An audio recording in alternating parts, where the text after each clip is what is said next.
All right, folks, we're going to get started. My name is Doug Boxer.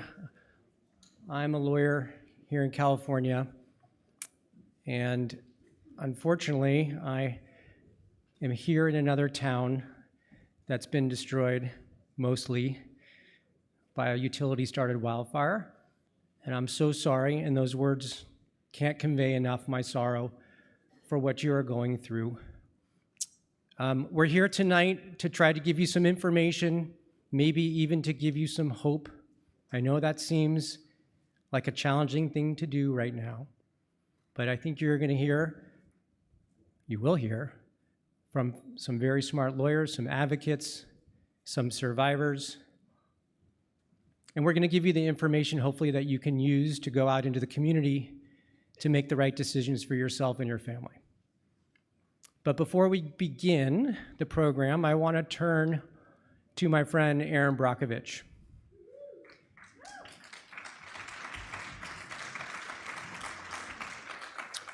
So I met Erin in the early 2000s when she and my mother, former Senator Barbara Boxer, worked together in Washington to help solve some toxic water issues that were destroying communities across America.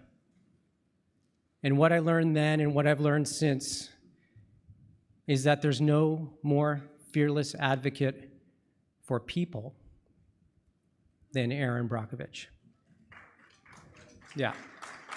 And when I started doing this work in 2017 with my partner, Mikal Watts, and lots of the people in the room who we will be introduced to shortly, I couldn't think of any person that I want by my side more than Erin Brockovich to fight for the people of Sonoma and Napa County, and then later the people of Paradise, California. And so I'm going to turn it over to my friend, Erin Brockovich, to speak to you tonight from the heart. Erin? Erin? Erin? Sorry. I'm sorry. Hi. Hello. Hi. Hi. Good evening.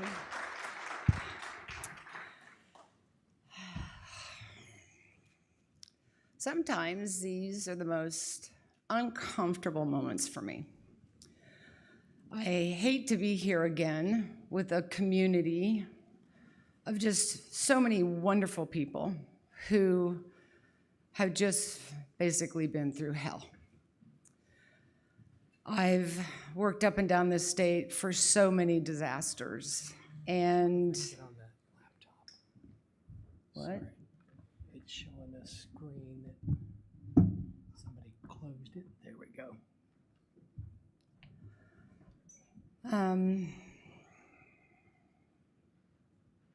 I am so sorry for what you have been through. I am a little bit reserved for the moment because I'm really, really, really mad. And I'm really mad for all of you for something that should not have happened. I've been working with this team since 2017, 2018 on the Tubbs Fire, the Kincaid Fire, the Paradise Fire. I am in some regards your neighbor. I live here in California. I live in Agoura Hills. I was a part of the Woolsey Fire. I was a part of the Thomas Fire. And I feel very indignant for all of us that this has happened again. I've spent way too much time with utilities, from groundwater contaminations to fire after fire after fire. And this has got to stop. It is so important that you're here tonight because it is your voice, it is your loss that matters. We are here to support you, to guide you, to give you all the information that you need to get back on a road to recovery. And I know it can feel hopeless to many of you, but I do want you to know the recovery is more than possible.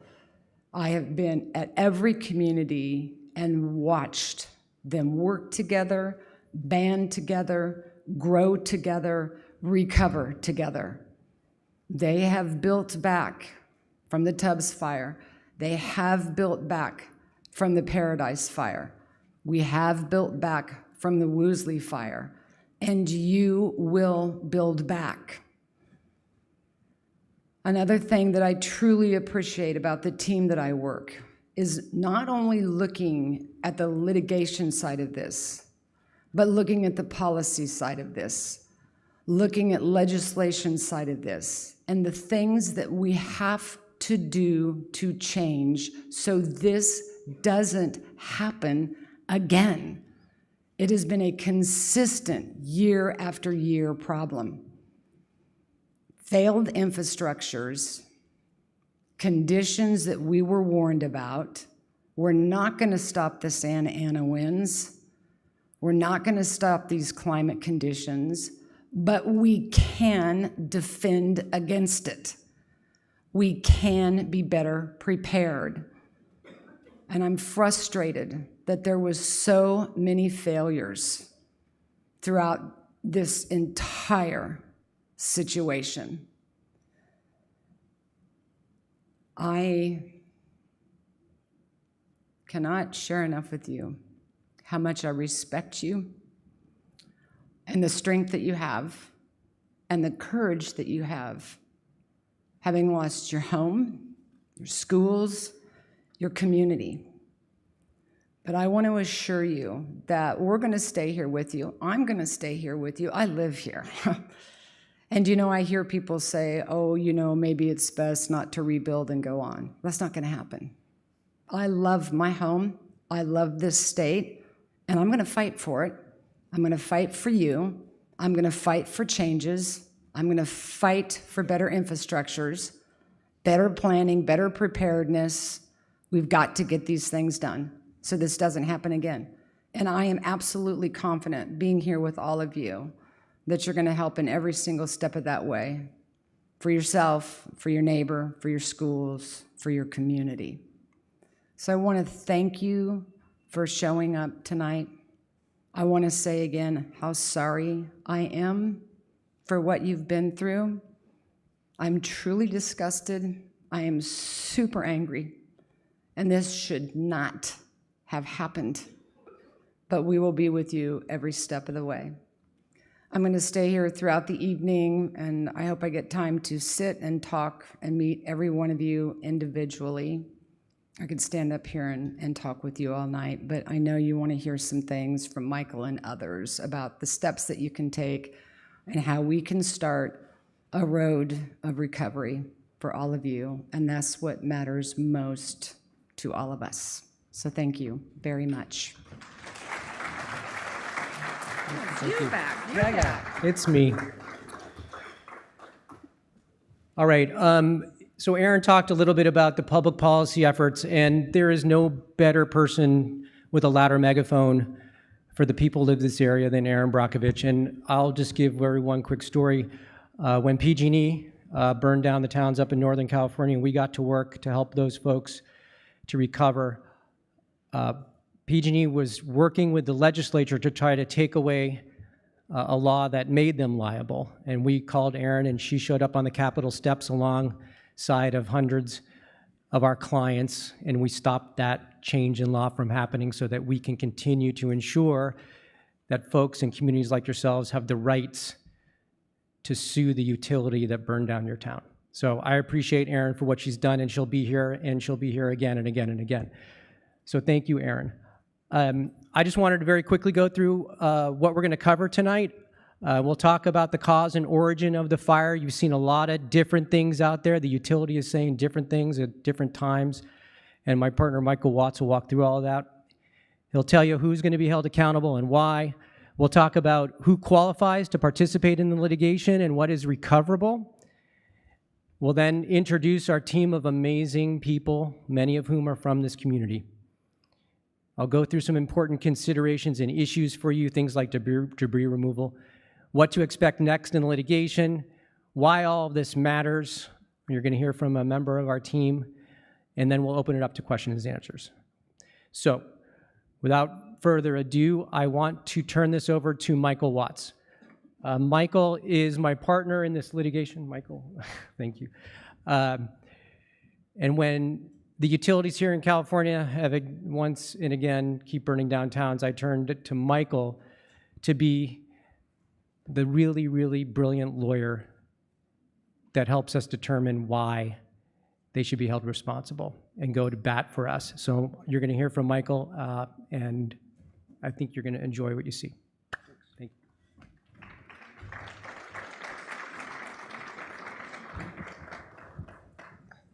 How many of you lost your homes?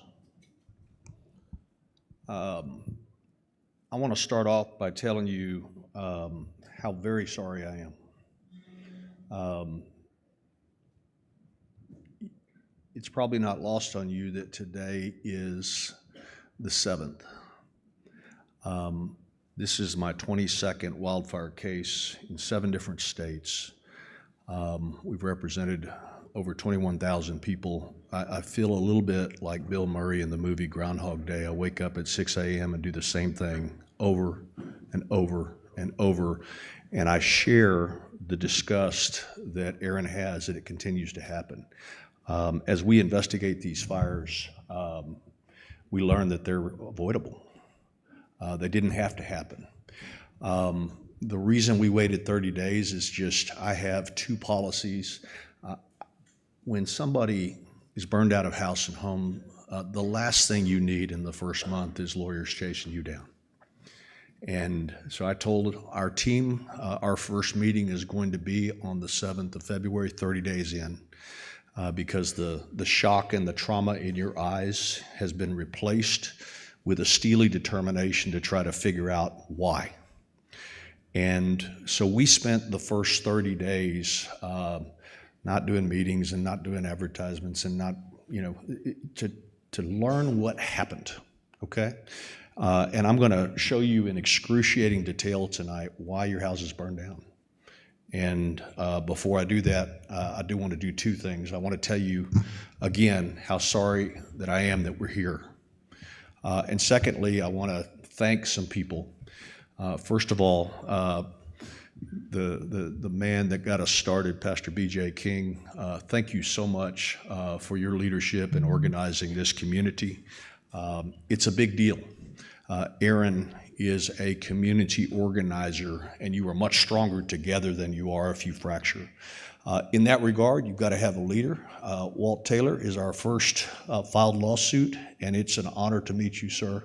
And you have my commitment that you will lead the way for all of these good people, and as a community, we will bring this community back. We know how to do it. We've done it before. We're going to show you how we do it, and it's important work.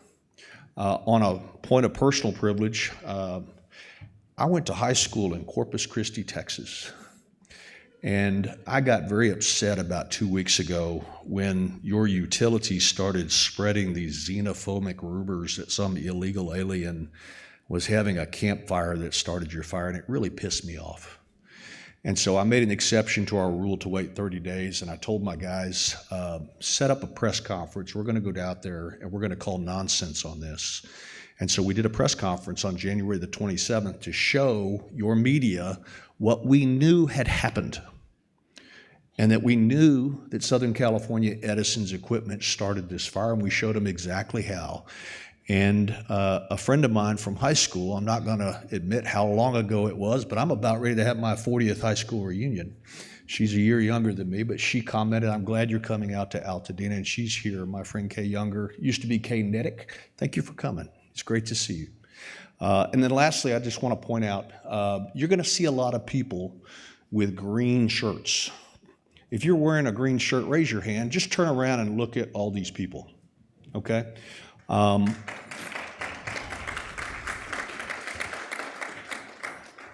make 3 commitments to you. Number one, we don't do these things half-baked. We are going to prove a case in a court of law to get you the recoveries that you need to rebuild your homes. That is a job. It's a job that we're going to do together, me as a lawyer, you as clients, for whomever you choose. But in a lawsuit, you have to prove, in effect, two things. You have to prove liability, and you have to prove damages. And I want to talk to you about those two things because liability is basically who done it, okay?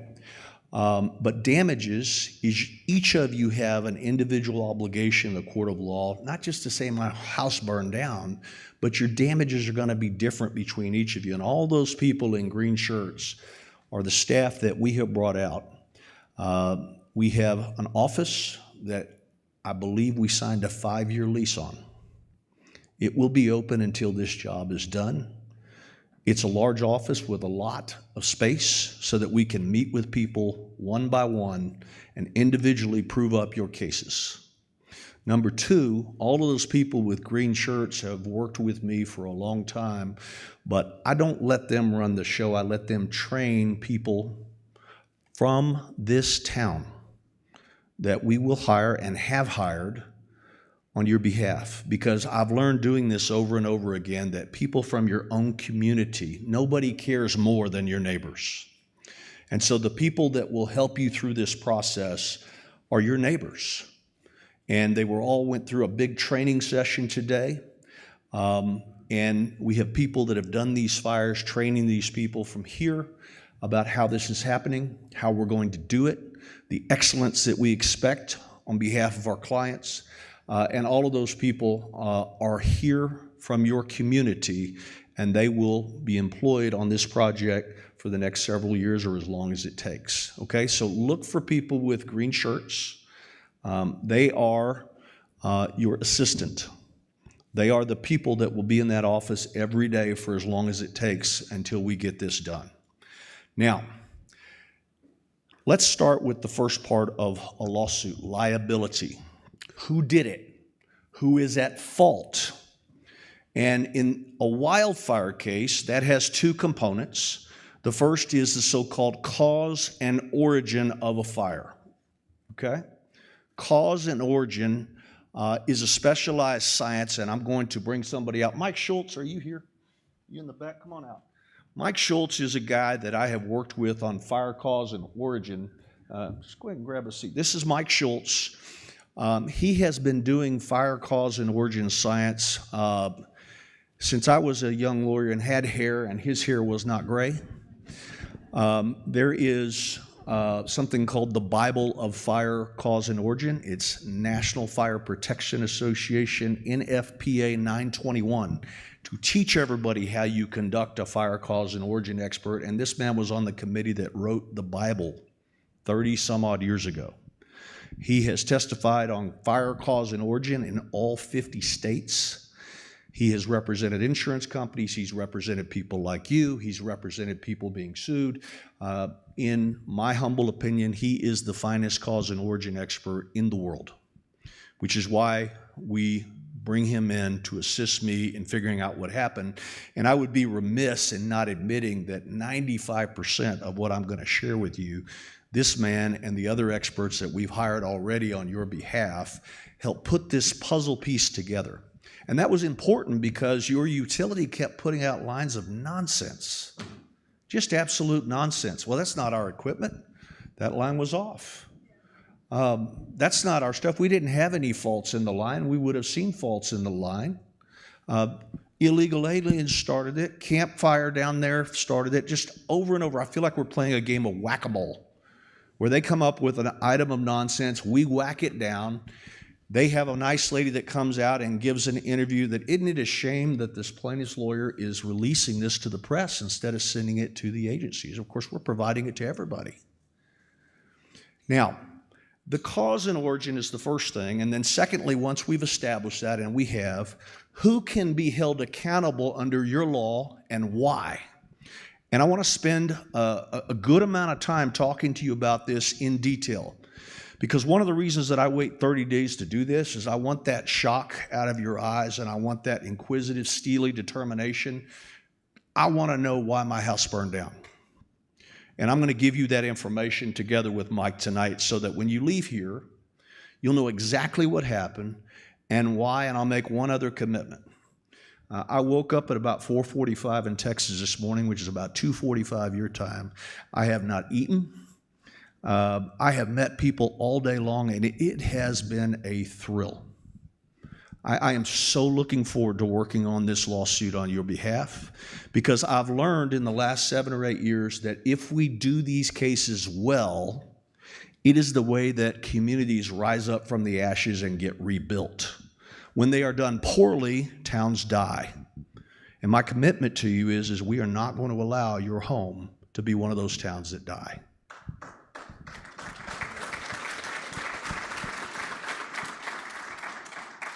All right, the cause and origin for the Eaton Fire. The first thing that we do is we have to determine the area of ignition origin for the Eaton Fire. And we have determined that it is at the base of what I'm going to call Transmission Tower 3. And we'll show it all to you, and a lot of you saw the stuff on the news after our press conference, but I'm going to show this all to you. Despite all the nonsense the utility has been trying to press, you cannot disbelieve your eyes. And so one of the things that we do is when fires happen, Mike and I get together and we analyze where the smoke came from. It's usually blowing in a single direction. There's satellite feeds showing it. And you go to the edge where the smoke is and you get an X and a Y coordinate, and that gives you the area of general ignition. CAL FIRE does this as well. So we get a latitude and a longitude, and then we overlay on top of that latitude and longitude the electrical infrastructure, because we're looking for sources of ignition. I can tell you that we, almost like a doctor performing a differential diagnosis, we do that as well. Was there lightning that could have explained this fire? Was there human traffic up there that could have been the result of arson? Arson leaves a very distinct picture that is not here. Is it possible that somebody dropped a cigarette? Were there other sources of ignition? Were there cars up there that could spark something? And the answer to all of that is no. All there is transmission tower number 3. It is the only possible ignition source for the Eaton Fire. Full stop. How do I know that? Well, you know, we've been doing a lot of work sharing our information with people in the media. The so-called Fourth Estate has done its job well investigating this tragedy. There's a reporter for the New York Times named Ivan Penn, who I respect greatly. There are reporters from the Los Angeles Times that have done great work, the Washington Post, Bloomberg. And these people are folks that do this fire after fire after fire, and I know them all, and we've shared a lot of information with them. And you'll see that one of the attributions was we provide these photos and videos to the press because it's not right for a utility to see their equipment burn down almost an entire town and then feed you a line of nonsense about it's something else. Okay? Now, what do we know? We know enough that on January the 27th, when you were told that an illegal alien or somebody was having a campfire in the immediate vicinity of where it ignited, aha, that's what started it, aren't we innocent? I was so upset by that we raced out here and we took all of our work product and put it out for the public to see. And you're going to see some of that tonight. We had meetings that we were invited to union halls, hundreds of people trying to figure out what's going on. As you know, there were several fires that night. They have different causes. But what I can tell you is that with respect to the Eaton Fire, unlike the Palisades Fire, that is an origin that is in the electrical infrastructure of Southern California Edison. The Palisades is in a service area of LADWP, okay? There are 3 main fires and a 4th one called the Hearst Fire. Just generically, the Hearst Fire was started by Southern California Edison's equipment. The Hughes Fire, we believe, was started in the immediate vicinity of Southern California Edison's Elizabeth Lake substation, although we haven't done the work that we've done in the Eaton Fire. And again, the Palisades Fire is something on top of a ridge in the middle of DWP's territory, and that's for another meeting. We're here to talk today about the Eaton Fire. And of course, one of the reasons to talk about it is a tragedy of unspeakable proportions. Over 14,000 acres burned, 9,418 structures destroyed, over 1,000 more damaged, 17 souls were lost, and 9 people suffered serious burn injuries. Through the good work of the firefighters that are not only from this state but throughout the West, that fire is now contained, but the tragedy remains and your losses remain.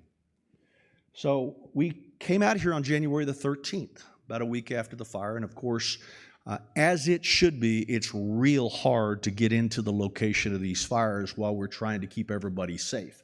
But I wanted to kind of get the orientation and get the feel for it and the like, and we did, and we collected some videos and some photographs from people, all different angles that are going to turn out to be dispositive as to how this fire started. I told you we laid down the electrical equipment on top of the area of origin. There is the area of origin, and it is precisely along a transmission line between 2 substations, the Goodrich substation and the Gould substation, both owned by Southern California Edison. There's the Goodrich substation, there's the Gould substation. Between the area of origin and the Gould substation, it's about 5.5 miles of transmission line. Now, I'm not going to give you a physics lesson, but you've heard about things traveling at the speed of light. Electricity is not quite that fast, but it goes like that, okay? And that's going to become important. We know through some work that we did that there were 2 faults detected by Southern California Edison, one at 6:10 and 59 seconds, and one 3 seconds later at 6:11 and 2 seconds. Why is that important? Well, up and down their structures, there are fault detectors that will tell you if there's a surge of electricity, something's wrong. It'll tell you whether a tree's fallen into the line. It'll tell you whether a C-hook has failed that led a line to spark and start the campfire that killed 85 people. It'll tell you whether a pole snapped and caused the line to spark, like what happened 2 years ago in Maui and killed 102 people. There are basic failure modes that we see repetitively over and over again that can be prevented by utilities doing the right thing and doing what's called grid hardening, vegetation maintenance, proper inspections. These are all in their handbooks about fire mitigation plans that are required by your legislature, that are required by your Public Utilities Commission as a matter of rule, that are required by the principle of common sense. Fire mitigation is a choice. You either seek to receive those monthly bills from millions of people and put it in your stockholders' pockets by way of profit, or you reinvest those proceeds to, in effect, upgrade your grid to mitigate the risk of fire. It's a choice.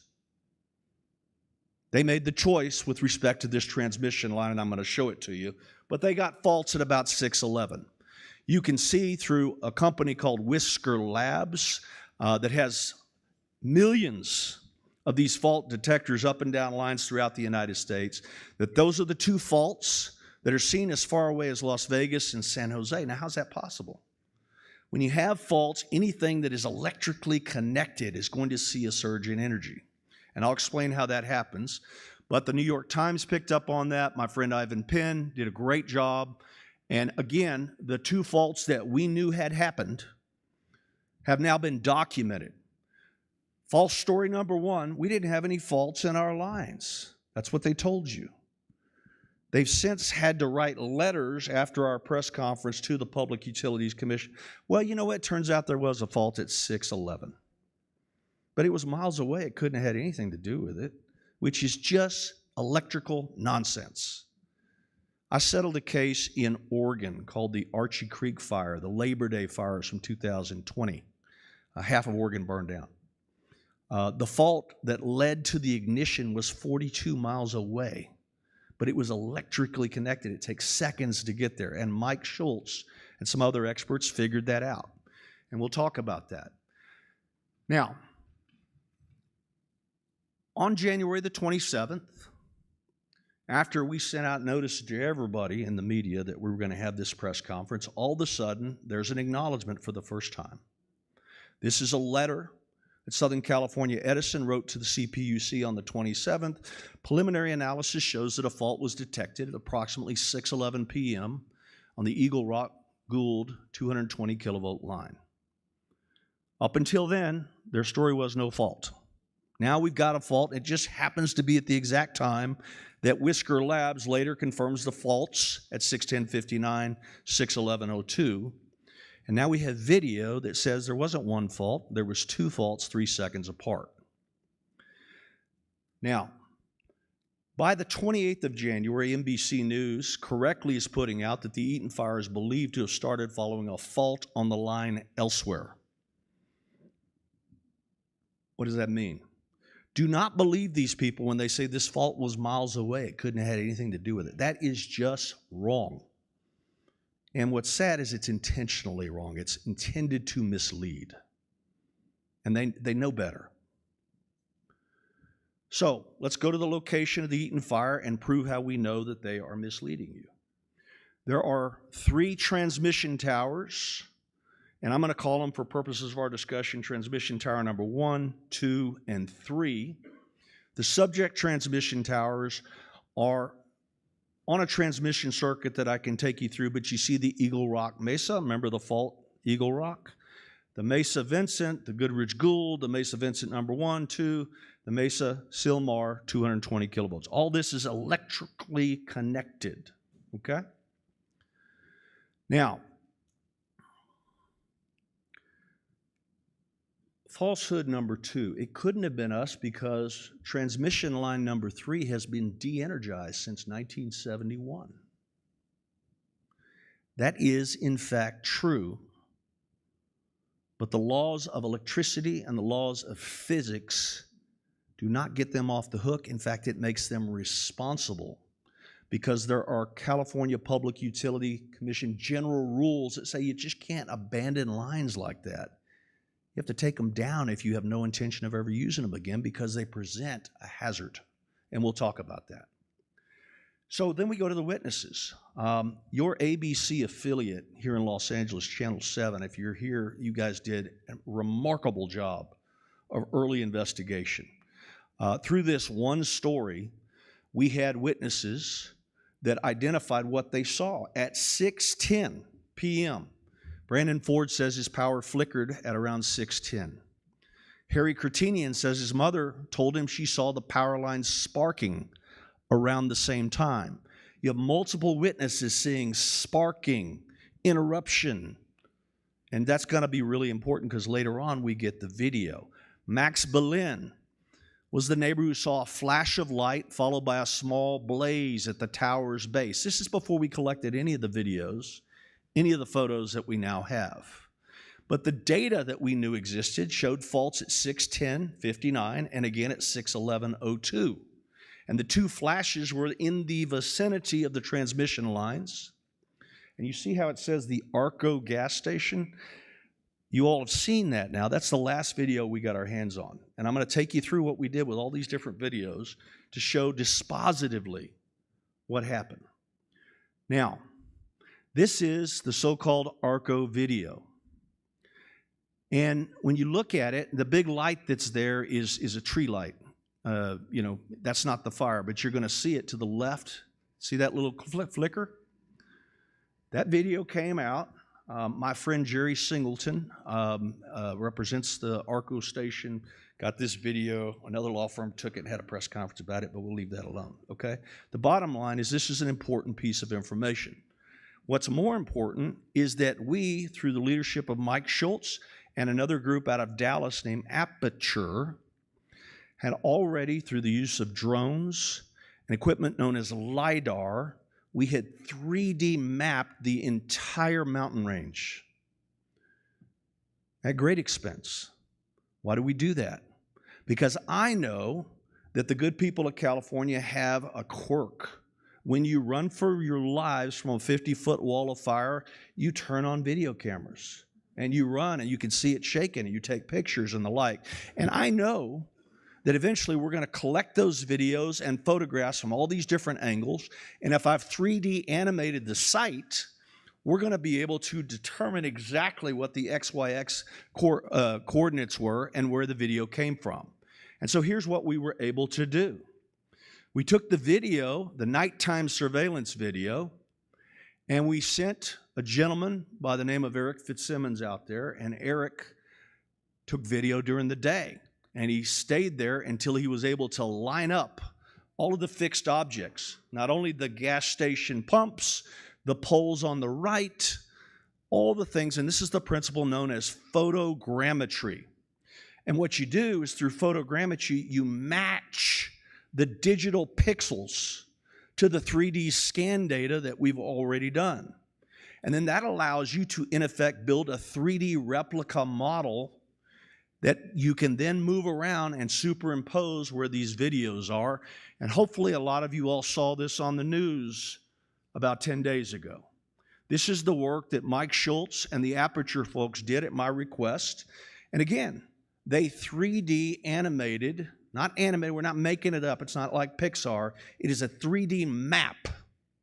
It shows exactly where everything is, and more importantly, the location, the height, the dimensions of the transmission towers at the area of origin. And then we're able to pull it back, go back to the video, and see whether or not the orientation of the video matches with where we think the fire started.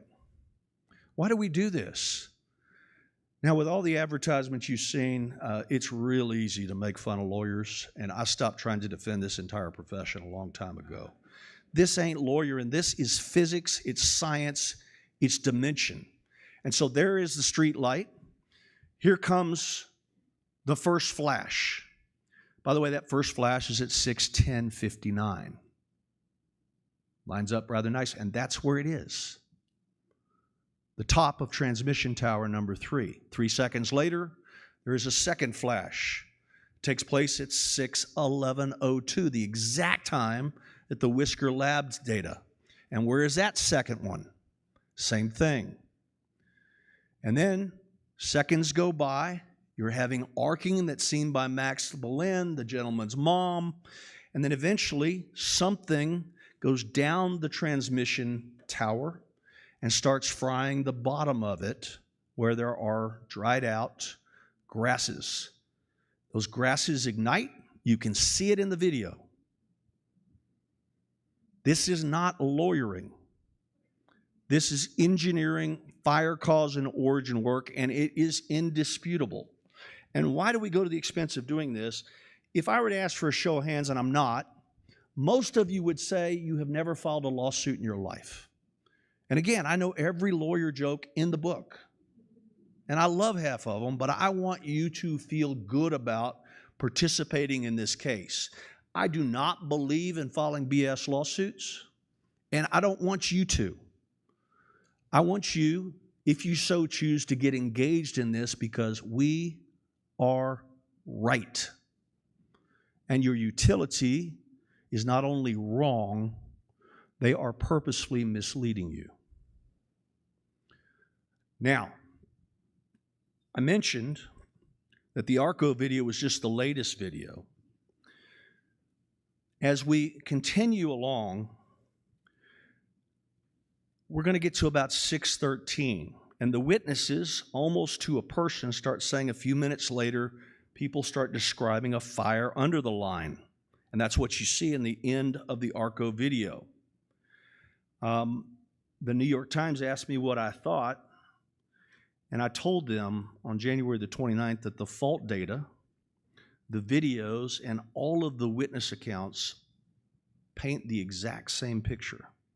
This is a puzzle where there are no puzzle pieces that don't fit. We are not guessing. The imagery is clear.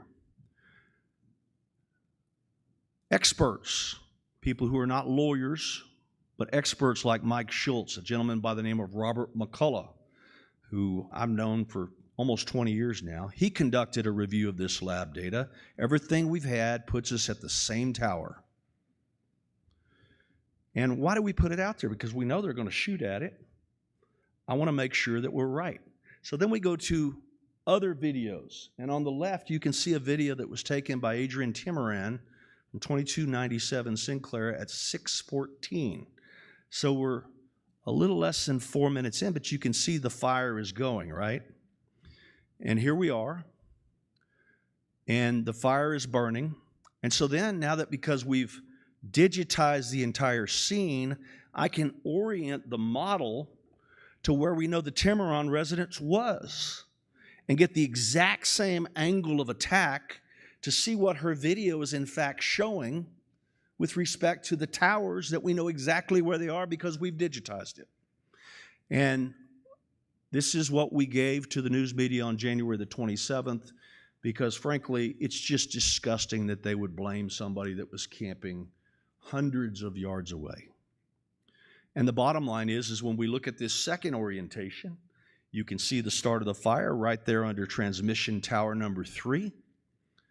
And the grass has caught.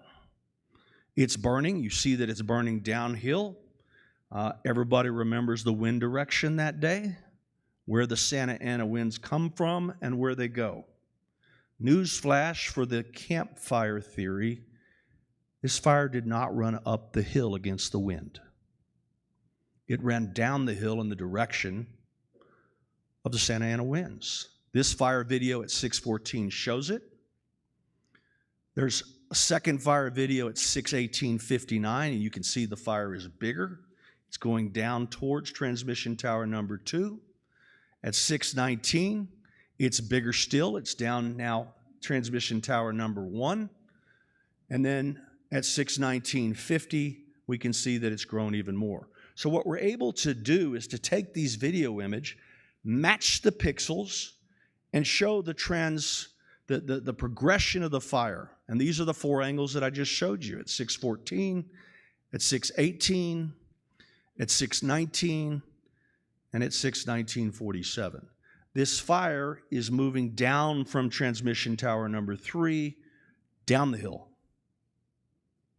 in the direction of the wind, with the wind. We have other pictures shot by a lady by the name of Jennifer Erico. A little later, the fire is growing. A young man that's been in my office, Jeffrey Koo, his wife, I need you to come out here right now. We've got a big problem. They shot some of the better video later on, and you can see it. And I won't play this entire video, but the bottom line is this gentleman, over the course of a lot of different minutes, is shooting video. At 6:21, we have Pedro Riojas' cell phone video, and everything is fitting from the different angles, and we can orient all of that. We know exactly where these videos were shot from and what they're showing and the fire progression. This was taken at 6:21 p.m. according to ABC News 7. This is also at 6:21. This is at Valencia Avenue at 6:23:14. The cell phone video at 2120 Canyon Close, and it goes on and on and on. And you have to believe your eyes, not the nonsense coming out of the Southern California Edison Press Department. I'm sorry to put it that bluntly. It's just not true. The videos keep going. We've collected them all. We have, I think, 14 different orientations. This is Mr. Koo later on. And the bottom line is that Juan Gonzalez takes a video, and we have it over and over and over again, and we're able to, in effect, envelop the fire from all the different angles and prove conclusively how this fire started, where it went. I think we have every video that was taken except there's a gentleman that gave a video to CAL FIRE and has not given it to anybody else. We'll get that in discovery. It's going to be confirmatory of this. And my one plea to you is if you know anybody else that shot video of the earlier parts of this fire or photographs, send them to me. Okay? All right. And then we've got a technology where you match the pixels and you're able to, in effect, merge the videos by matching the pixels. And you can see the progression of the fire. And maybe I killed that, but the bottom line is that the fire is going to grow. I can't tell whether it's moving or not or whether it's frozen. But what you can see here is we've got the evidence showing exactly where this fire went. And that is the area of origin for the Eaton Fire is the base of transmission line number 3. Second thing, and you know this if you've watched the news in the last 10 days, the gall of a utility saying there's a human encampment site. It cannot be the cause of this fire. They sent letters out. They told the Los Angeles Times they don't believe its equipment caused the fire. This is on the 25th.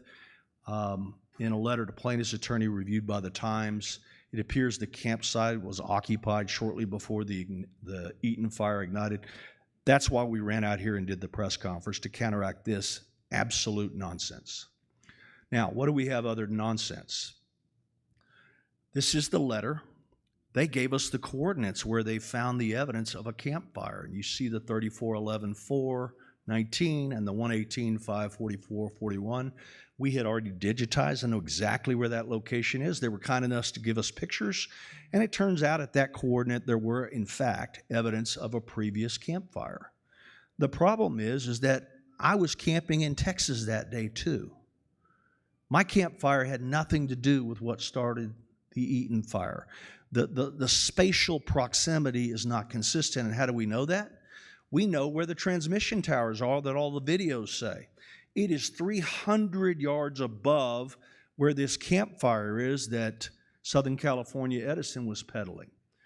We've taken those we've got the 300 yards away, not away, below. It's 1,400 yards away. We know the orientation of the wind direction coming down the hill. That's what Santa Ana winds do. We know where the human encampment location is. And we've mapped it. If you were to walk it, it's over 1,400 feet away. It just didn't have anything to do with it. So please, have confidence that whatever they're saying is just not true, okay? We've digitized this. The important part of this is right here. I actually talked to somebody today that was somewhat of a hiker. The physical strain that it would take to climb up a slope like this with an average grade of 50 degrees on part of it, to go up there and start a campfire, it just defies credulity. Nobody was burning wood up there. Nobody was having a campfire. The human encampment was down where it was flatter, 1,400 feet away. Now, so we know the cause and origin of the Eaton fire. So under your law, who can be held accountable and why? Well, again, to reiterate, the area of ignition origin for the Eaton fire is the base of transmission line number 3. That is equipment owned by Southern California Edison. That makes them responsible. These are screenshots of that video animation that you saw, and it's just indisputable. A couple of problems they have. Their excuse is, well, it couldn't have been an ignition source because that line had been de-energized since 1971.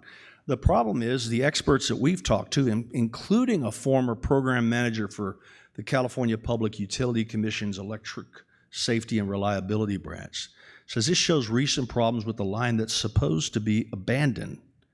That's a red flag. It is a red flag because there are rules, general orders of the Public Utilities Commission. Order number 5, section 31.6, lines or portions of lines permanently abandoned shall be removed by their owners so that such lines do not become a public nuisance or a hazard to life or property. That line shouldn't have been there in the first place. They had permission to remove it over a decade ago, and they didn't. They're accountable because their line was energized, and this provided the source of the ignition. And what I want to do is I want to bring Mike Schultz up here to talk about this, because there's telltale evidence on tower number 3 that doesn't exist in number 1 and 2. And just, I want him to explain some of these pictures. You want me to flip it and you talk about it, or do you want me to do it? Here. So, I don't know if this is it yeah, on? you can. So there's the transmission line. Go ahead. Okay, so we have, not only can we tell from the photogrammetry that it started at the top of tower number 3, we know exactly which conductor on tower 3 it started at, down to the point where it was connected to the tower.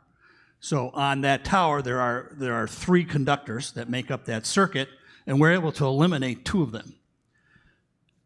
So we started looking at this tower using drones and long-range photography to see if there was any evidence on the tower that we could see that something has happened. Because a de-energized line just doesn't start a fire.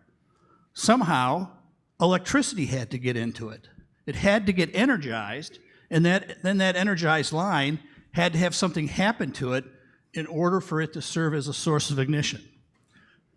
So we took a close look at tower 3, which is this side of the termination, and we started seeing areas of discoloration, which were consistent with sooting, which meant that electrical activity had occurred there, which meant that that line was energized. And so arcing, we could see evidence of arcing at the top of this tower and the resulting heating of the metal and the disposition of soot particulate. This is a closer picture. This is the end of the conductor that got energized. And what we can see when we study these photographs and we look at the scan data is that that is not a tight connection. It's loose. Because they haven't maintained it, because it's not a line that they're using. And so whenever you have a line that's energized and it's loose, as it vibrates in the wind, and there were lots of wind that night, little arcs are occurring. And when those arcs are occurring, it's heating up the metal around it. So there's clearly an electrical event that is occurring on that conductor at this tower. There's another photograph of the underside. So we have the same evidence. Some of these photographs are from the ground, others are from the drone. It was significant that the damage that we see is both on top, exposed to the elements, and on the bottom. That told us that it wasn't weather-induced. It wasn't rusting or corrosion, because it's on both sides and it's right at that connection. So what's the next thing we do? We start to trace this conductor. We want to see where it goes. We want to see how did they terminate this circuit. So we went many miles from tower to tower, hopping from mountain to mountain, checking all the different towers until we get to the end tower here. That's the other termination. That's the other side of that circuit. Again, it's 3 conductors. That's the Gould service station, substation behind in the photograph. That's what the circuit used to be hooked up to. And so what we do is we start examining this tower. And this tower has even greater damage. And it's all associated with the exact same conductor that we saw at the other end of the line. So at both ends of this conductor, we see extensive electrical activity. You can see how this connection, how the heat has elongated those holes. We have heat treatment to the connections. We have sooting to the connections. We have a high heat event. We go to another photo. We have this damage up on the tower, all related to to that same conductor. And this is probably the most compelling. I could use this photograph and show it to any first day fire investigator, and they'd be able to tell me that's electrical arcing. This is a classic example of electrical arcing. So, more damage to that same tower. This tower has other components to it to keep people from climbing it because it was a little more accessible. You didn't have to climb up the mountain to get to it. More damage. So this was a rather big event. So now we know that we have electrical arcing that resulted in physical damage. So what does the presence of all that damage tell us? We now know that that conductor was energized. And we know that it was failing at both ends. So why do we have a fire? As we continued investigating, we found that tower number 3 is not properly grounded. In fact, we found evidence that the grounding mechanism had actually appears to have been repaired. We found at the other end of the tower, close to the substation, that those conductors weren't even terminated. They were still flailing around in the wind when we went to photograph them. So it's improperly terminated. So there is a series of termination protocols if you're going to terminate a line and leave it in place. Michael already indicated to you, you're not supposed to leave it in place. But they left it in place and they didn't even do that right. So now we have this electrical arcing, and if it's properly grounded at both ends, if both these towers are properly grounded, then that electricity would follow the lines in either direction and will go down into the ground harmlessly. That's the purpose of grounding. But because the tower in Eaton Canyon, near the area of origin, was not properly grounded, and the connections were loose even down at the ground, and we can see evidence that they had tried to repair the grounding connection, it overheated. So the heat comes down through the tower to that grounding point. It reaches a high resistance because it's not a good connection, and you get what's called high resistance heating. It's the same thing as when you turn your toaster on, and it heats up and it glows red, and it ignites those receptive fuels at the base of the tower. So the last remaining question that Michael will cover is, how did that line get energized? And that was pretty easy to answer, actually. I think it's important that in addition to Mike Schultz coming to this conclusion, everybody we've shown these pictures to has reached the same conclusion. The Washington Post, after we released these pictures, shared the photos with 5 independent utility and fire ignition experts, and each of them confirmed that those marks appeared to be fresh, that they're not because of weather and the like. And they also explained how this long idle infrastructure could have re-energized. The Post, on top of our photographs, had reporters out there, and they took additional photographs. A thick metal wire extends from one leg of the tower and lies exposed in the dirt. Its frayed ends were sticking into scorched and blackened brush. 2 different experts said this was unsafe, and I'm going to show you the picture we had it done. But the bottom line is this transmission line number 3, M16T1, was probably re-energized from another decommissioned tower that stands very close to the Eagle Rock Gould Circus, where a fault was detected. What time was that fault? 6:10:59. What time does the video show the sparking? 6:11:02, within seconds. And the bottom line is there's a tight coil of wires on that tower that shows black marks, many of which wire tips are broken and appear to be melted. If that de-energized tower was not properly grounded, experts said, it could have absorbed energy from the fault and sent it straight back to the Eaton Canyon, which is exactly what happened. Our experts were out there. Somebody's actually holding a piece of foil, but I want you to look what's inside the red box. It's hard to see with all these lights on, but the bottom line is that's the cable that's routed straight into the ground, and part of it is fried right at the area where the fire begins, according to the video. So it all fits. Mike said I was going to talk to you about how could this happen. One of the theories that we're working on is what's called electromagnetic induction, which sounds real complicated, but it's really not. The experts that everybody has talked to says, look, if there's another live wire nearby, especially swaying in violent winds, that energy can literally jump to the de-energized wire. That can happen only as a cause of a fire if you have a grounding issue. You didn't properly ground. As we continue to release this information, Southern California Edison has kind of changed its story. They've sent 3 or 4 different letters to the CPUC. They're kind of coming clean because they have to. Their electrical data now indicates that a fault was detected at approximately 6:11. That's exactly opposite of what they said a few days earlier. And importantly, an earlier attempt to disable the automatic reclosing function was unsuccessful. We'll talk about the implications of that. But now the 2 stories are coming together. Their letter says preliminary analysis shows that because SCE's transmission system is networked, the fault on this geographically distant line caused a momentary and expected increase in current in Southern California Edison's transmission system, including on the 4 energized lines on M6T1 and M24T3. So that is very technical language of saying we had a fault elsewhere.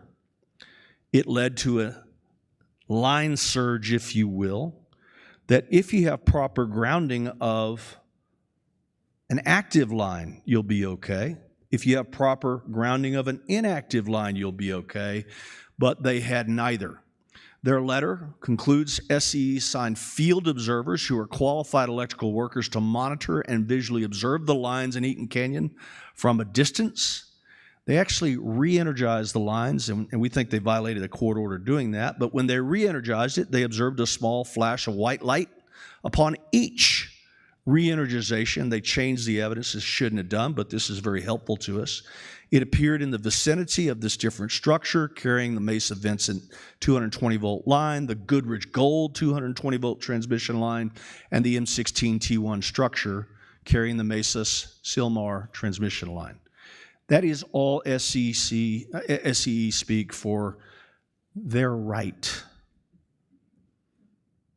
They say it in a way that you can't possibly understand, but it's saying exactly what we had said days before.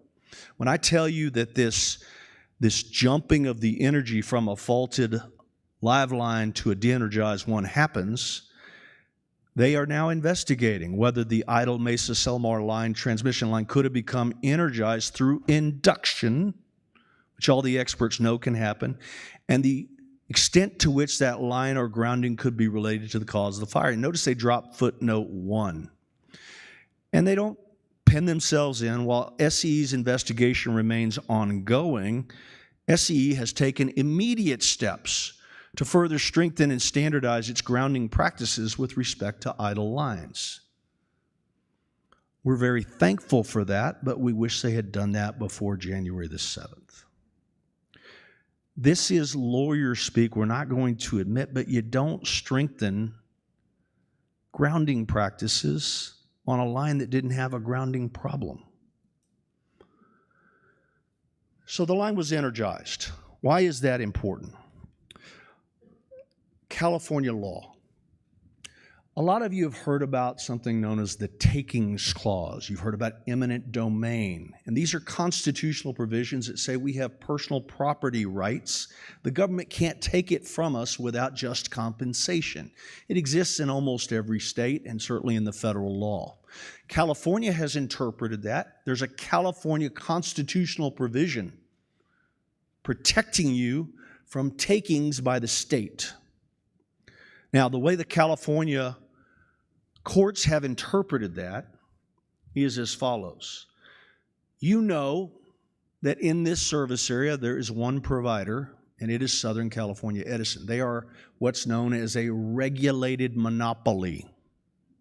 The state allows them to maintain a monopoly position, and because of that, the courts say, in effect, they are an arm of the state.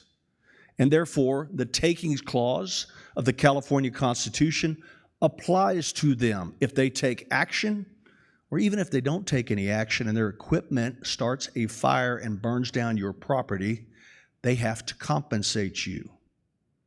Full stop. Strict liability. They owe the bill if their equipment started this fire, whether they were negligent or not, and I can assure you, I can damn well prove that they were negligent, if not grossly negligent. as we dig through the file cabinets and the public filings. So because of inverse condemnation law, 30 days in, this concept of inverse condemnation makes them financially responsible for the damage that this fire started. They owe you for the damage they caused to your property. Full stop. But we're not going to stop there, because there are different elements of damage from the standpoint of your mental anguish, from the standpoint of your loss of enjoyment of the property as you're going to be out of your home for more than 2 years. I'm sorry. All sorts of different elements of damage that are recognized in California's laws that can be recovered if we show a finding of negligence. And you can get punitive damages if you show a finding of gross negligence. So we've started to collect information. In lawsuits, you file a lawsuit. We filed Walt's lawsuit. They have 30 days, 20 days to answer somewhere in there, and then you can send what's called discovery. You can ask them questions with what's called interrogatories. You can collect documents from their file cabinets through what's called a request for production. None of that started. We're just going through the public record. And what we note is that in October of 2013, there was a CPUC, sorry about that typo, that they submitted a notice to proceed request, an NTPR, to remove these inactive lines from this stretch. They should have done it under the general rule. They had permission to do it, but they didn't. The experts that we've talked to, they shouldn't have been there in the first place. And so it's real easy to prove but-for causation to say transmission tower and line number 3 would not have been the ignition source of this fire if it had been removed. So they've got a problem there. Lines or portions of lines permanently abandoned shall be removed by their owners so that such lines shall not become a public nuisance or a hazard to life or property, he said, reciting the Utility Commission's regulation from memory, and you've already seen that. It gets worse. There are audits performed by the California Public Utility Commissions revealing violations of its general orders on this transmission line. Staff identified violations of these general orders within a year, inside of a year before this fire began, and largely it was a failure to perform inspections, just basic inspections so you can look for things like improper grounding, like cables allowed to flap in the wind, like stuff that's going into the ground right next to vegetation that can catch fire. They just didn't bother to do it. In October of 2024, 2 months before this fire, there's a decision by the Office of Infrastructure Safety regarding this failure by Southern California Edison to inspect these transmission lines. And they basically say that Southern California Edison must improve its response to environmental and access constraints, given the impacted assets still presenting wildfire risk. This is an alarm bell predicting, as I would say, this was not a foreseeable fire, it was a foreseen event. And they did nothing. Now, as we're proving negligence and gross negligence, there is a concept in the law that says when you think you're going to be sued, you can't spoliate evidence. You have to preserve it for the other side. We sent what's called a spoliation letter, and by we, I mean all the lawyers. We're all working together. We have weekly calls. My friend, Todd Logan, has been in court pushing these people hard on what's called a temporary restraining order. We get on and we cheer him on and we say, do this, do that. And we've got a judge that's all over him like white on rice. But we sent him a spoliation letter saying, hey, you have a duty to preserve all of this stuff. You have a duty to make sure that the evidence doesn't get tampered with or changed. They had a hearing on the 18th or on the 20th, I can't remember. And the day before that hearing, when they said we're not spoliating anything, they've got engineers out there re-energizing the lines, knowing that it'll create arc damage, changing the evidence. So today, a bunch of us got together and sent them a cease and desist, for lack of a better word, concerning the spoliation of evidence. We talked about the decision to ignore evidence preservation notices and to re-energize the 4 active transmission lines in the Eaton Canyon resulted in a spoliation of evidence surrounding the ignition of the Eaton Fire. They're changing the evidence. The reason that's important is that under most states' law, there's what's called an adverse inference, that evidence would have been damaging to them if they hadn't changed it. And so we're trying to get that stopped. There's a hearing on February the 18th, but the bottom line is Southern California Edison's actions have caused additional arcing events, jeopardized the lives of individuals inspecting the preliminary area of origin and transmission lines. This is not the first time Southern California Edison has done this after a wildfire, okay? That's why we had people climbing up and down that mountain within days to document the evidence before they could even change it. I was one of the signatories of that letter, but it wasn't just the plaintiff's lawyers. It's your insurance companies, the so-called subrogation lawyers. We're cooperating with them, as we do in every fire, because we're somewhat aligned. When you pay your premiums and they pay for part of the damage, they have a right to claim that money back from a third party. So they'll file subrogation claims against the utility for costing them billions of dollars that they have to pay you. So the subrogation lawyers wrote this, asked for our thoughts. We all signed it. So letter number 2. So the bottom line is this. On liability, I want you to feel good about where we are. Again, this is the first client town hall meeting that we've had, and my only goal tonight is to educate you on precisely what happened.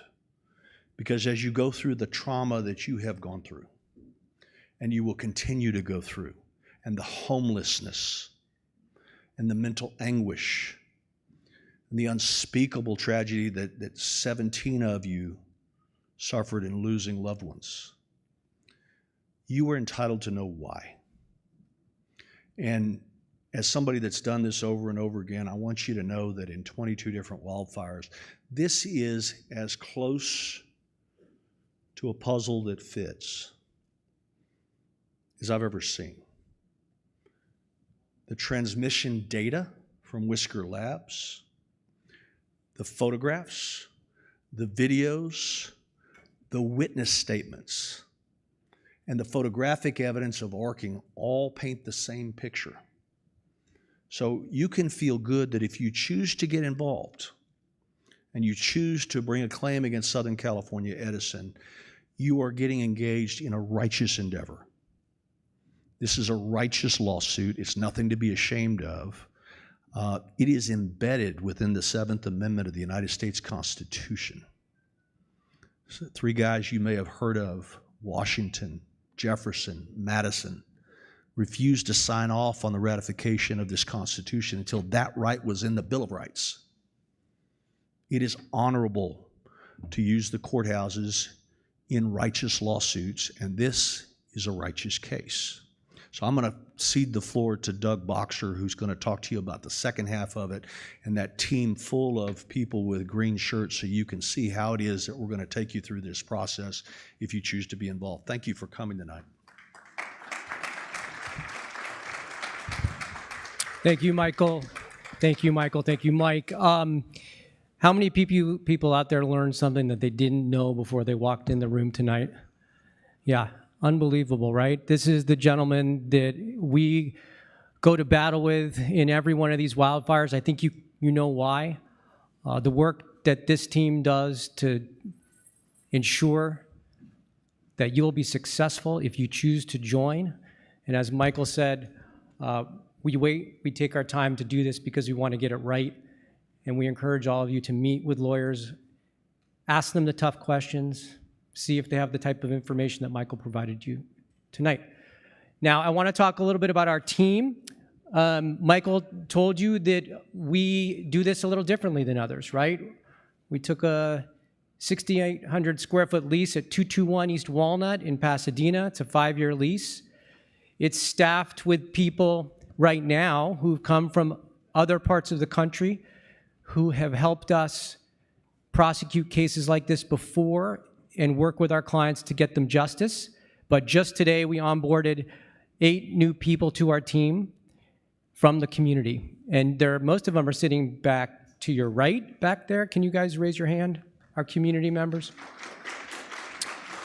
So, look, this office will be staffed with people from the community, as Michael said, because no one's going to fight harder for this community than the people who are from there, who know what you are going through and what you're going to go through, and they're going to be there with you every step of the way. They're going to be a shoulder for you to lean on, an ear for you to listen to. And if you have any questions whatsoever, we will do our darn best to answer them for you. Now, Michael just went through why we think this case is so strong, and I want to talk really quickly about who qualifies to participate in this litigation. How many of you lost a home in the wildfire? Just raise your hand. Man. I ask that question every time we do these things, and it's like I don't know, it's a gut punch, and I'm so sorry, and I really wish I were meeting you under different circumstances. But we're here to do a job, and we're here to do a good job for you if you choose to hire us. So if you're a homeowner, whether you have insurance or you don't have insurance, you qualify if your home was damaged or destroyed. If you're a renter, did that not change? Sorry about that. If you're a renter or even just an occupant, in other words, you're staying in your family's house, you're not paying rent. Or you're a guest, you happen to be someone who was here the night of the fire and you lost personal property, you qualify. If you have children who were home at the time of the fire and had to evacuate, you will be their guardian in this litigation. They have suffered emotional distress. They cannot own property because they're a minor. But we will work hard to get them a settlement or compensation for their emotional distress. You'll be their guardian. It will go into a trust, and it will be available for them when they turn 18. It's a nice way to start adulthood with some money in the bank. Employees of destroyed businesses, many businesses destroyed. If you're an employee there, you're a W-2 employee. You'll have a personal income loss.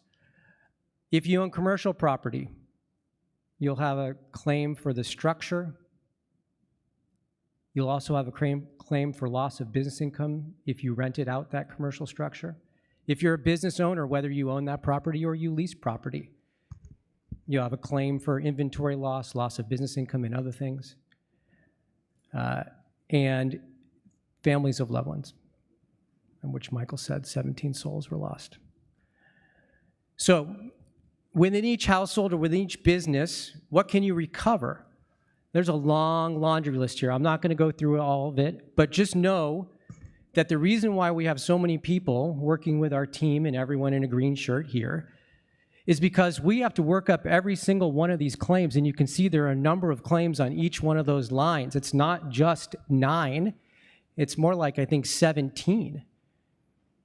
And we're going to work hard with you if you decide to come with us to ensure that you get every dollar that you deserve, because we have a team of people who have done this before for our clients. Almost 20,000 of those folks. 17,559 in California. We have another 3,500 in Maui who haven't yet gone through this process, but they are taking the steps to do that. So real quick, how many of you understand the debris removal program? Because I can skip over this. Have you heard this before? Just nod your head. Okay. I just want you to know there's 2 things that you need to do here, right? If you have your own insurance, you can hire your own contractor, or if you don't have insurance, or if you have insurance, you can allow the government to come and do it for you. I'm not going to tell you what to do. I'll just tell you that the less risky way to do this is probably to let the government do it for you. Because with a private contractor, first of all, you need to know they're reputable. And second of all, it might cost more than they're telling you, and you may not have enough insurance proceeds to do that. It's your choice. They are working really quickly. Really quickly. If there's good news in here, is that the Army Corps has actually gotten a lot better at doing this debris removal. And in Maui, they had it done in about a year, which seems like a long time, but in Paradise, it took a lot longer. Okay, I'm not going to go through both, but I want you to know we were up there the other day, and you're seeing those signs, right? That means the phase 1 toxic stuff is done, the hazardous materials are done. and they're moving on to phase 2. All right. Does everyone understand what, lots of people have insurance, everyone's underinsured. Just, yeah, March 31st, you have to opt in if you want to allow the government to do that. I should have told you that. I think it was on the slide. I skipped over it. But you have until March 31st to make that decision.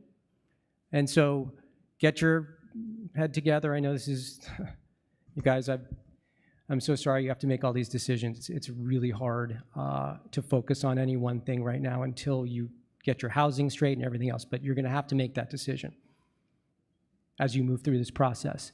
So I put this up on the screen just because I want you to know your rights with regard to your personal property payments from your insurer. Okay, hopefully they have to give you 30% of your dwelling coverage to cover your personal property at first. And then if you want to get more than that, you're required to itemize. Now, some insurers won't require the itemization. That's okay, some will. But the one thing I want to leave you with on insurance coverage is I want you to get 100% of your coverage limits, because that's money you keep. We sued for uninsured loss. So we go after the difference between what your insurance gives you and how much it costs you to replace everything that was in your house and your structure and everything else, okay? So do the hard work. We will be there with you if you need help with your understanding your insurance policy limits. Where's Harold?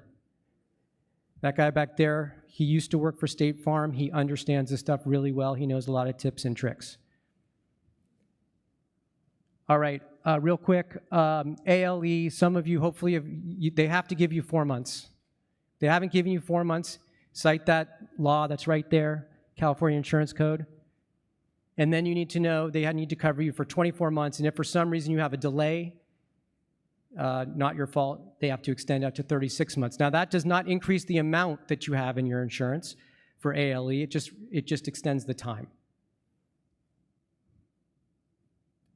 All right, Michael already talked about this. Walt Butler, can you just stand up and say hi to everyone? Okay, I'll talk while Walt's standing up. Thank you, Walt.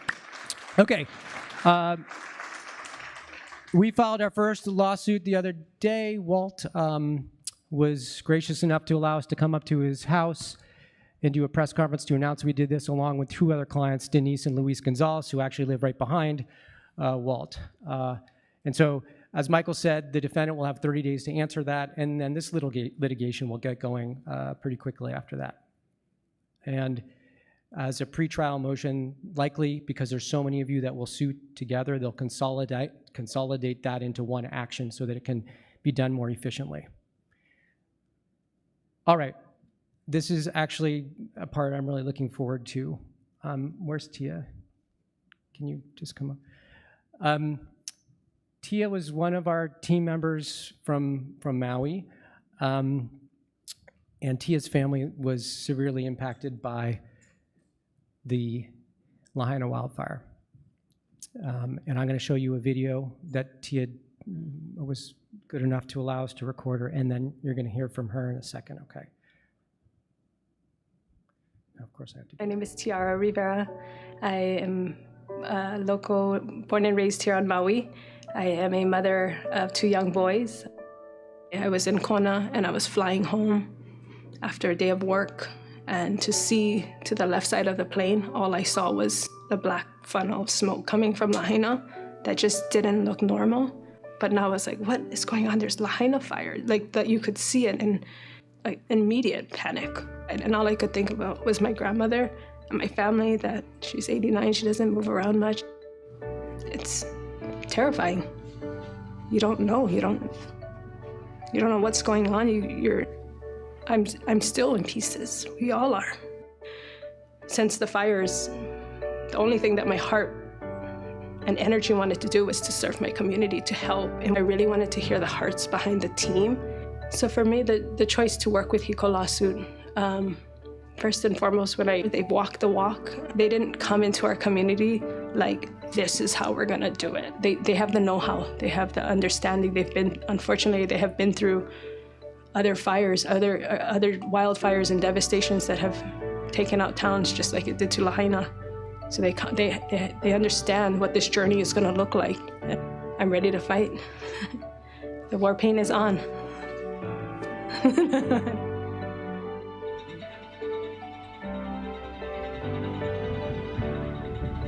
It's January 2025, and went to the property just this past Friday, and it's coming along.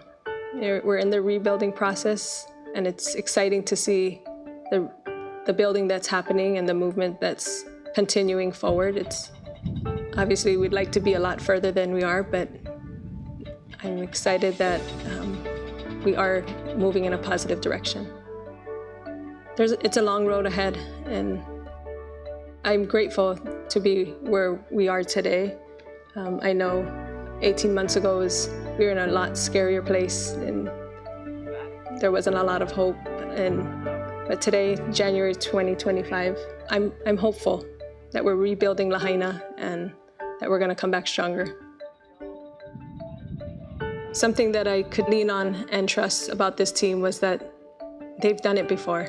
They've helped the Paradise Fires. They came down and they have helped our Lahaina community and our Kula community here on Maui, and they're still here. They haven't left like they promised when they first landed. They said, we're here and we're going to be here to the end. They're still here. They still have an office on Maui, and they're still plugging away, and they've earned my trust. They've earned my family's trust, and we believe in them, and we're grateful for them that they came down to our community and helped us in a time when we were really lost.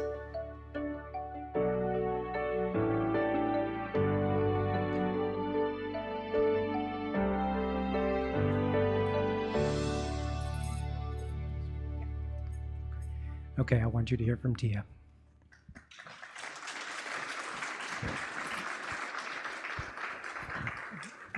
I'm Not so good. I'm super short. You and I have the Short shortness problems. issue. Okay, go ahead. Hi, good evening. Aloha, my name is Tiara. The team calls me Tia. You got to see here a little bit of my journey this last 18 months. And I'm sorry that I have to, that you guys are going through this.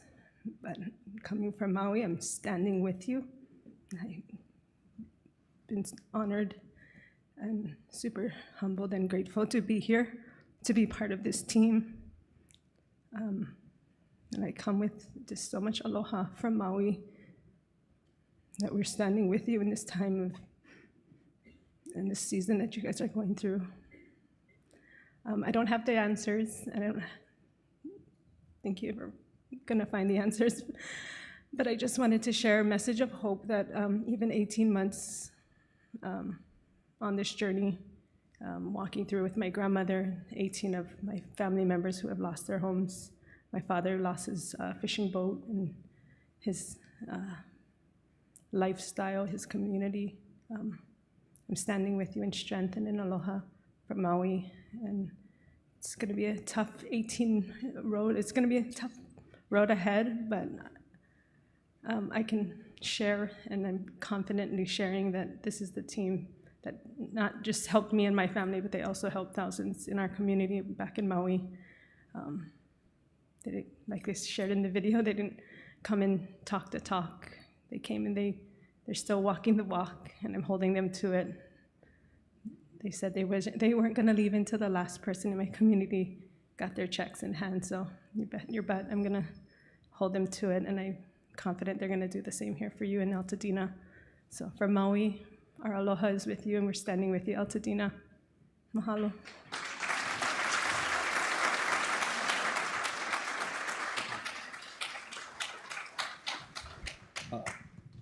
In closing, I'd like to say three things. First of all, I would be remiss if I didn't recognize two individuals in the back of the room, and that's my friend Mike Yates and his wife Daria. Wave at them. When we showed up in Santa Rosa, California in 2017, the eyes looked just like your eyes. 5,500 homes, 34 deaths, very similar to what you're experiencing now. and we decided that we wanted to make a difference. We started an office, and one of the very first people that I met was the director of the local Teamsters, Mike Yates. And he took us in. He treated us like family. His wife did as well. They told us how we could help. And I met Mike Yates at a union hall, and I was raised by a CWA secretary. I don't know any different. But what that union did was it passed out clothes, it passed out supplies, and he did it over and over and over again. And he, well before we were successful in that lawsuit, helped bring his community together and to start rebuilding. And there are entire neighborhoods now that you can't even tell there was ever a fire, except when you look inside people's hearts. And when I look at my friend Mike and Daria Yates, they are the good news. I promise you that you will recover, that the good in people is going to bring you tighter and closer, and we'll do the legal work, but please rely upon the good of your neighbors. There's lots of good things that the human nature does that brings us together in times like this, and this will make your community stronger. Secondly, each of you has one of these. I've already told you if you have photographs or videos, I want them. Please get with somebody with a green shirt and try to get us that and tell all your neighbors. And thirdly, we're going to do this again tomorrow morning at 10 a.m. If you could take that same phone, and if you want your neighbors to learn about what you learned today, text 10 people and tell them to come, okay? This is a community effort where you all come together, and if you decide that you want to pursue this, and you decide that we're the people to help you, my job is to get the information out as quickly as we can, and I'm not going to do it through cheesy lawyer ads, okay? We're going to do it through meetings like this over and over again. Tomorrow morning at 10, if you would text 10 of your friends and neighbors that you know were affected and ask them to come. We'll do the same thing tomorrow. I'll be back here on the 21st. The only reason I'm not here next weekend is it's one of my goals in life not to get a divorce, and there's something called Valentine's Day. But I, on the 21st, am headed back to Maui to talk to people that are much farther along. They have a settlement that you've read about that we negotiated, and we're going to continue going out there and telling them what's going on and how they can get that. But we're going to stop here on the 21st before I go to Maui on the 22nd. We'll be here again on the 27th and the 28th, and I'm certain that these guys have taken over my March schedule just the same way they did in February, and I'm proud to do that, okay? The third thing is this. Erin Brockovich is my dear friend. I love her like a sister. She has an incredibly good habit of refusing to leave these rooms until everybody gets a picture with her. We want to go to dinner and she won't leave. And I learned that was a pretty good thing to follow. And so one of the things that I do is I will not leave until your questions are answered. I know this was long. These generally won't take this long, but I wanted to give everybody the absolute level of detail that we know so that you know everything that we do, okay? If you want to get up before the question and answer period and go home to your family, please do so with our blessings. Okay, if you'll send those 10 texts, that's a fair deal. But if you have questions, there are people in green shirts. I'll stand up here and ask or answer common questions for a while, and then we'll break out and like that. But I'm not leaving until you get your questions answered, okay? So thank you very much for coming tonight, and God bless you, and you will get through this, okay? Thank you.